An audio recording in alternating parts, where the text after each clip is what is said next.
Okay, welcome to OutRight TV, a video and podcast series bringing you stories of LGBTIQ people and allies from across the globe as we face the pandemic together. I'm Yvonne Wamari, the Africa Program Officer at OutRight Action International.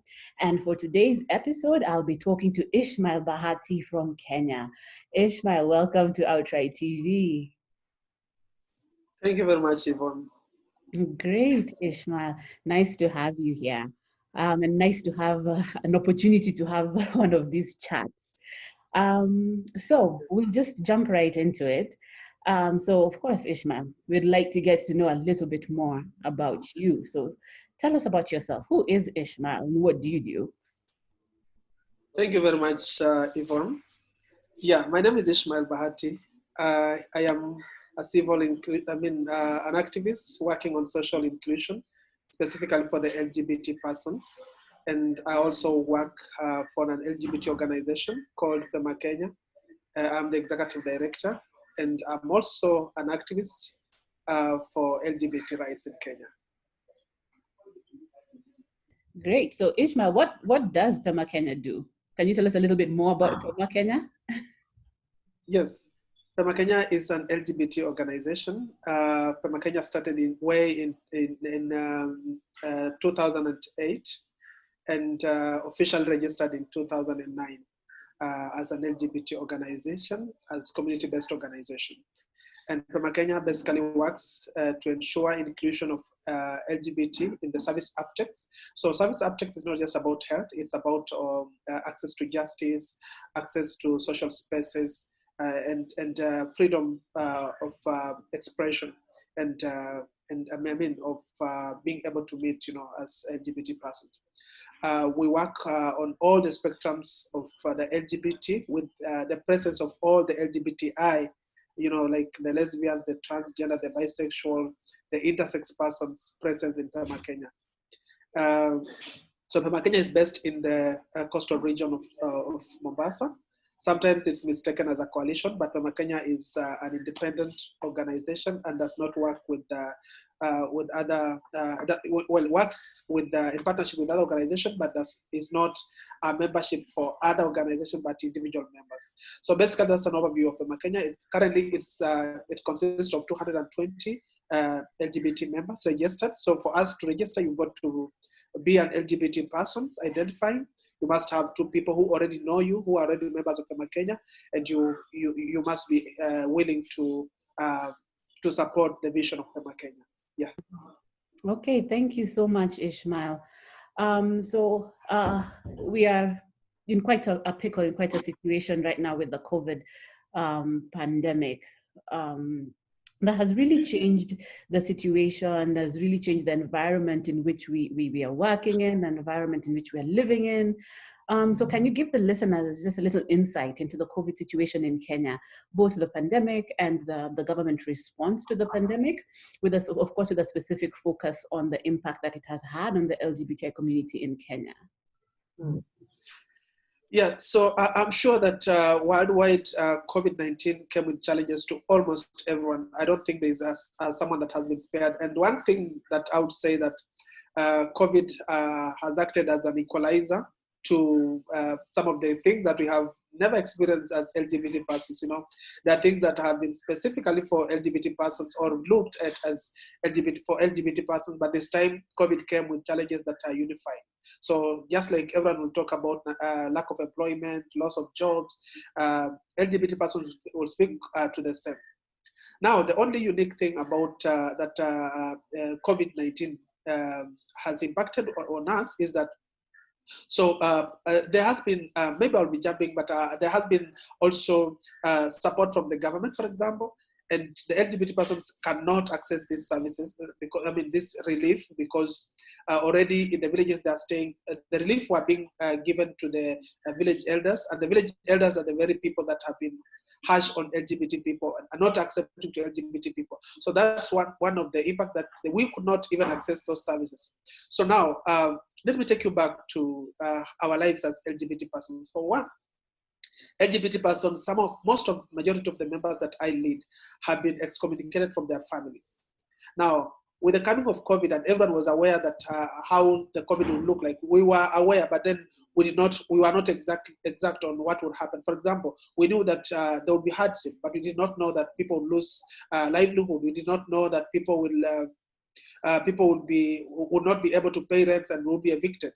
So with this in mind, people opted to go back to the villages, to their relatives who once shunned them and excommunicated them because they were not able to continue to support their own lives, Then, unfortunately for the coastal region LGBT persons, we were the first, our government, the county government of Mombasa was the first to announce the restrictions. For example, the beauty parlors were closed, the gyms were closed, the sex work, the night curfews was enforced, and meaning that sex workers could not work. Majority of some of our membership are sex workers. So that meant that livelihood was actually lost.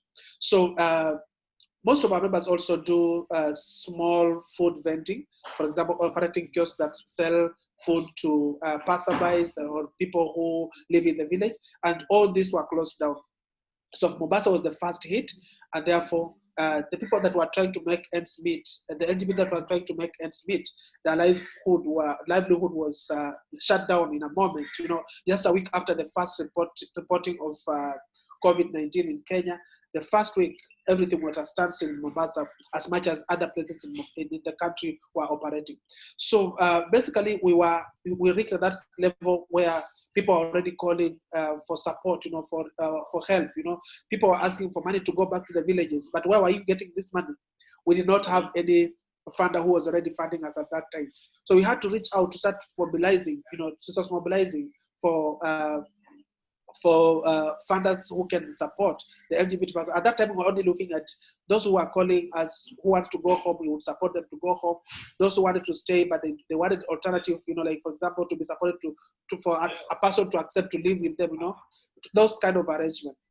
Yeah, so basically access to services was also closed. Now coming in of the lockdown, Mombasa, PEMA Kenya serves membership outside Mombasa County. So we serve membership within Kilifi County, we serve members within Lamu County, we serve members within Kwale County. With the closing of Mombasa, came lack of access, not able to access health services for members of LGBT community beyond who are outside Mombasa, because Mombasa was actually locked. And therefore that meant that if those who are on ARVs who had not taken ARVs for a longer period did not have access to those services. Those who had STIs and were being on treatment, were on continuous treatment in Mombasa County, could not access the same out, because again, the Kenya, we only work with our jurisdiction was within the Mombasa County, and therefore the clinics or the public hospitals that we work with are within Mombasa County. And that means that if Mombasa is locked, those people that are outside Mombasa were locked. And even planning to take the same services to them was not possible, because then we could not move out of Mombasa. So basically, that's an overview of how the impact of COVID looked like at the beginning, and actually it was up to this level.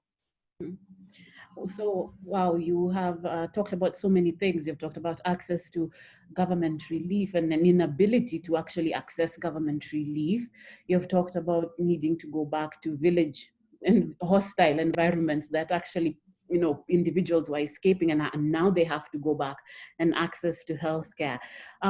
Like, there were many challenges that you have highlighted, but also for the community, but also challenges for PEMA Kenya, especially with the closure of Mombasa and that inability to move outside of Mombasa. So what did PEMA Kenya do to help to respond to the crisis being faced by the LGBTIQ community? And how did you manage to circumvent some of these challenges that you are facing as an institution to be able to then provide those services?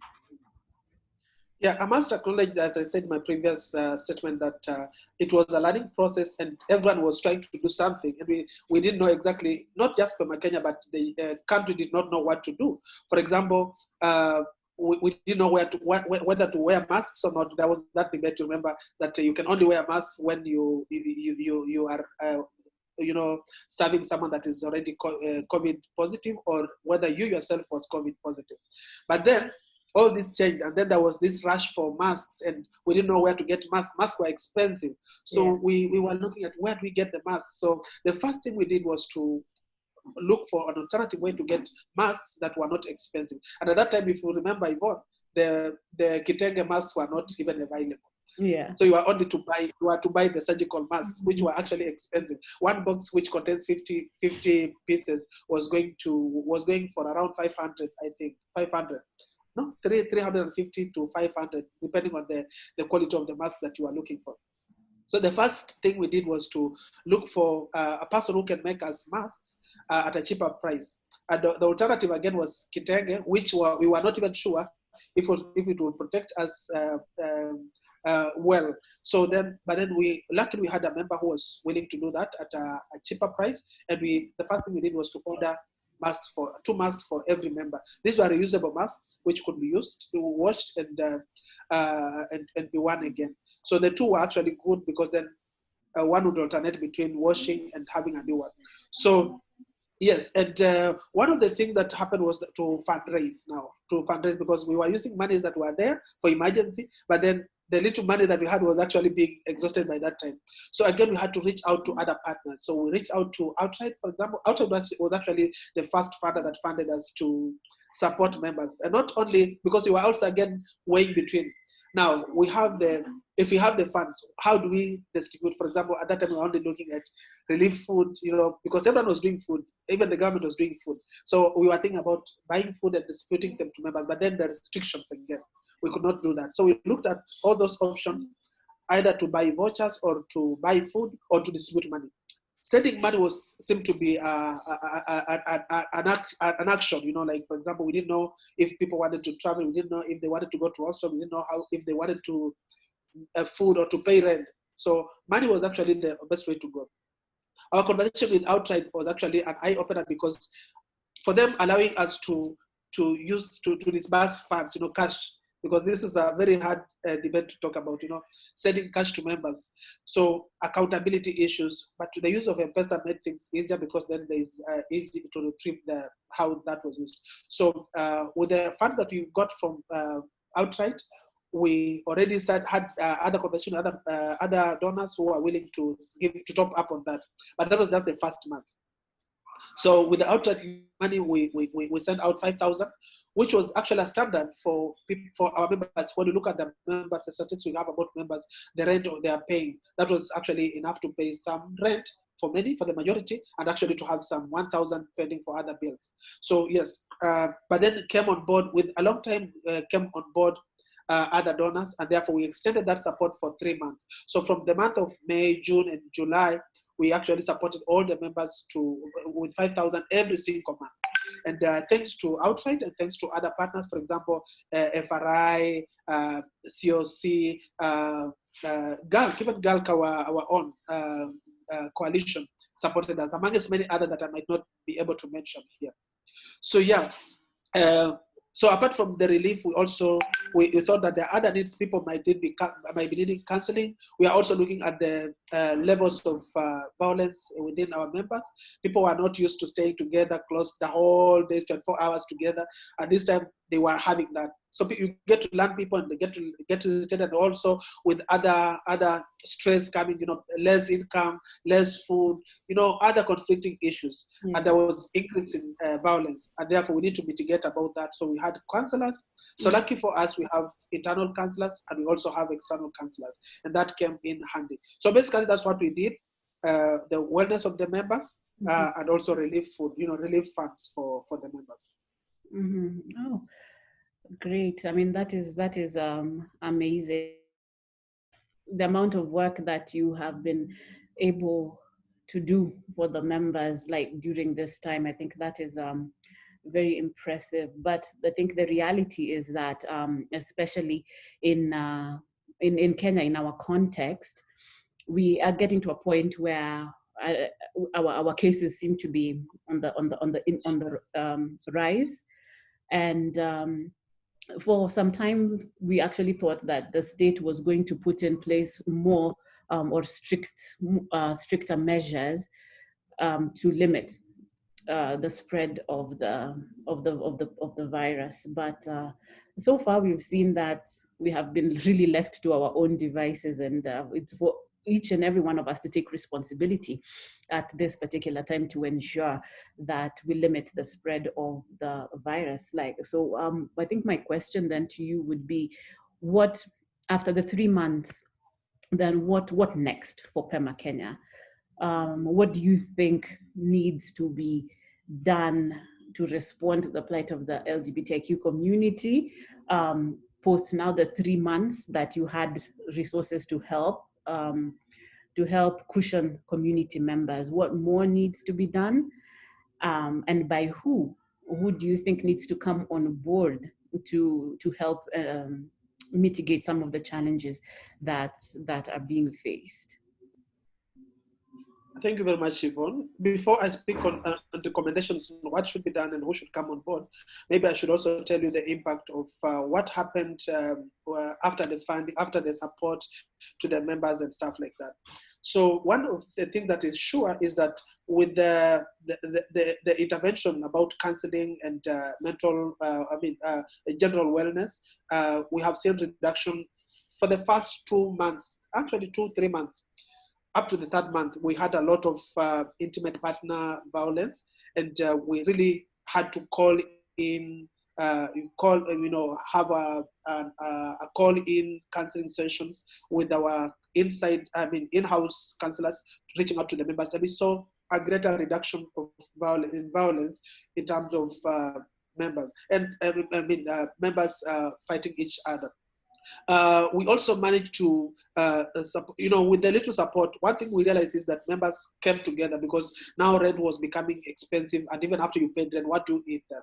So members now decided negotiating with each other, because we encourage people to do that, to talk to each other. So if you can live together, 3 of you, you could save because you could pay house rent, but then you can still have something to this kind of things are things that we never thought of before. But you're seeing this conversation, members are being able to support each other and being able to coexist. Mm-hmm. So yeah, those are some of the impacts that I can say. And also, we did not know how much the little support that we are offering would impact. And at some point, after you send out money, the feedback you get, members are calling and saying that, my child was sick, I didn't know who to call, and now I've received treatment. I think I also shared with you some of those texts from the members, and also voice notes from the members that were really appreciative of that. And for me, that was really an eye-opener for the organization to start thinking on what is the long-term, now going back to your question, what is the long-term thing, because COVID seems to be here to stay. So what we have done as an organization is to look into sustainability of the members beyond funding. What happens when we cannot be funded anymore for the COVID relief? What we have done is that we have ventured into social economic empowerment programs. For example, one of the donors that supported us gave us money that could not be distributed. So if you remember, I talked to you about whether we are allowed to distribute money or not. So now this particular donor was not able to allow us to do that, but then they were willing to give us relief funds. So we were to figure out what are we going to do with the funds. So what we did is that to look for the sustainability way. So we spoke to our members, and we had 2 members that could offer tailoring.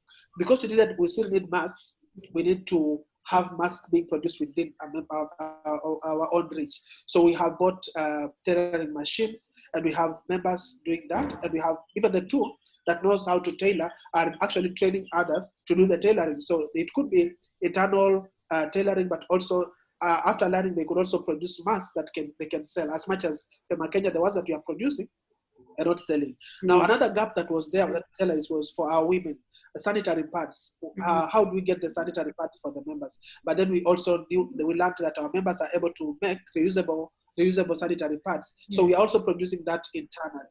So as we talk about relief food, we're also talking about making members also independent, so that beyond the relief food, they're able to do other things.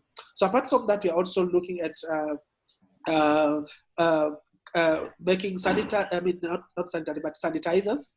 So sanitizers, locally sanitizers, but standard sanitizers. So we have spoken to camps, we have spoken to other people that are doing this, and they have to advise us on what to do. And so that's one of the things. We have not started doing this, but that's the next step that we are going to do. We are going to work on.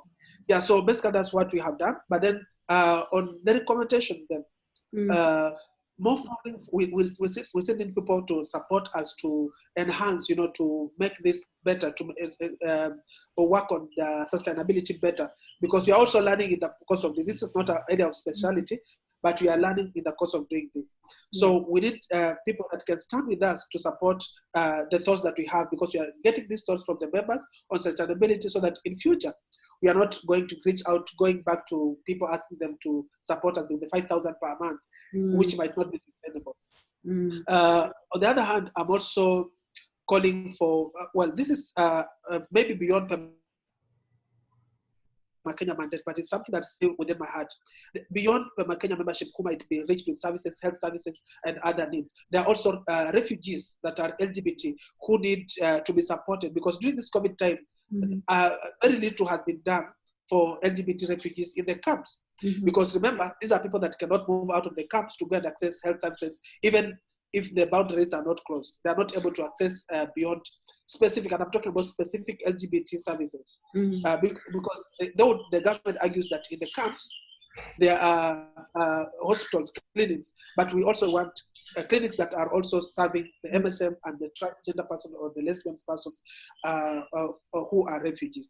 So my call is basically to support refugees, LGBT refugees, but also to continue at the sustainability of the LGBT communities beyond the relief funding. Okay, thank you. Thank you so much, Ishmael, and thank you for a wonderful conversation. I know we are still going to be continuing some of these conversations later in the day. So thank you, Ishmael, for taking the time to speak with me today for OutRight TV, a podcast and video series which brings to light stories of LGBTIQ people and allies across the globe as we face the pandemic together. This was Yvonne Wamari, Africa Program Officer for OutRight Action International. And today I was speaking to Ishamael Bahati from Kenya. Once again, thank you, Ishmael. My colleagues and I will be back soon with more stories. Thank you so much.